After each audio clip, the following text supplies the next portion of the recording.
Hi BookTube, it's Amy.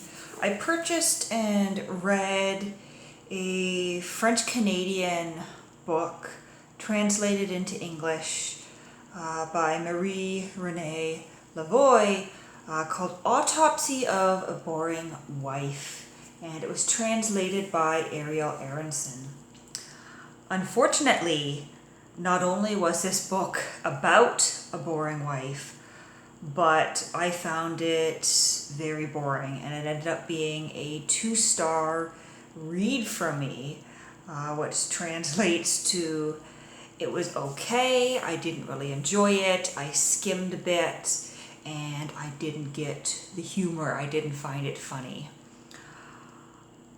So I picked this up because, it is CanLit, it is Canadian literature. I do like to read Quebecois literature translated into English.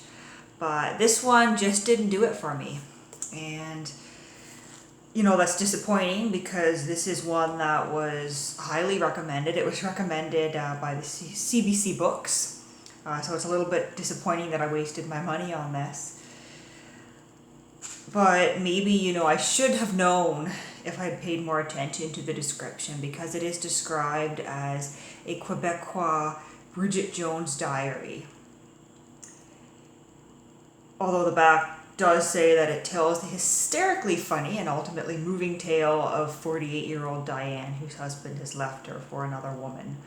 So you expect it to be very emotionally gripping, because it is about a middle-aged woman whose husband has off and left her. So it's essentially a divorce story. And we see Diane, emotionally processing and bonding with her friend Claudine. I think it would have been a more interesting story if it had been more focused on the friendship between Diane and Claudine, because both women are dealing with divorce, dealing with their husbands having left them for younger women. But instead, we just have this kind of weird divorce story.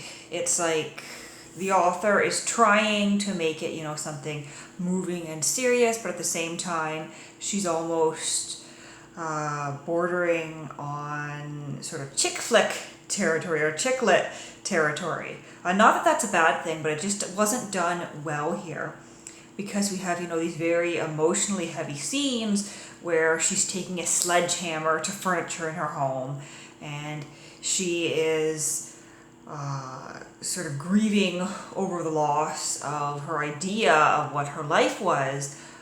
But then throughout this process, she is sort of making eyes at this man at work who's 45, and it's weird because she mistook him for being like 35, and then she finds out he's 45, and then she finds out he's married, but she likes him anyway, which, seems completely contrary, because she's a woman going through divorce. Why would she even consider, putting someone else through that?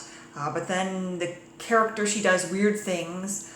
She bought these really fancy Italian leather boots in blue, and the man at work who she has taken an interest in, who she's decided will be her rebound, sees the boots and says, I'd like to get my wife a pair of those. And she does this weird thing where she takes them off and leaves them on his desk in the office, despite his protest, and walks out of the building barefoot in her stocking feet, and then goes and spends $400 on athletic wear.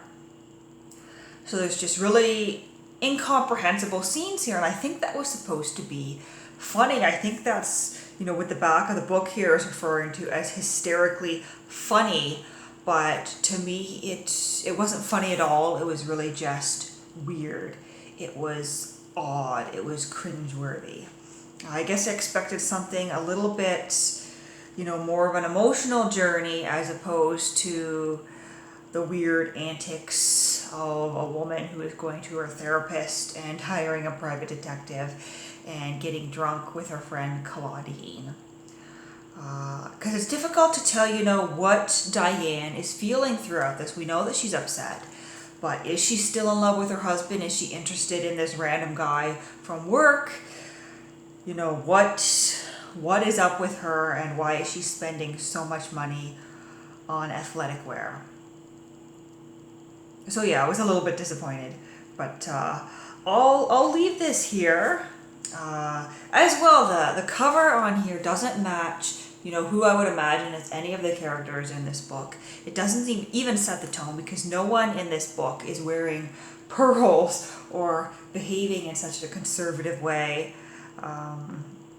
Yeah. Yep, so that was a book. I probably wouldn't recommend this unless you're really into, I guess, light chick lit about divorces.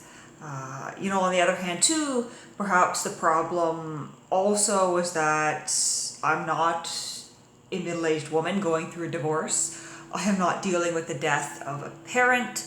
So on another level entirely, I couldn't relate to the characters here. And it was weird too, because, you've got this middle-aged character, Diane, and then she's going and behaving like a teenager in a chick flick.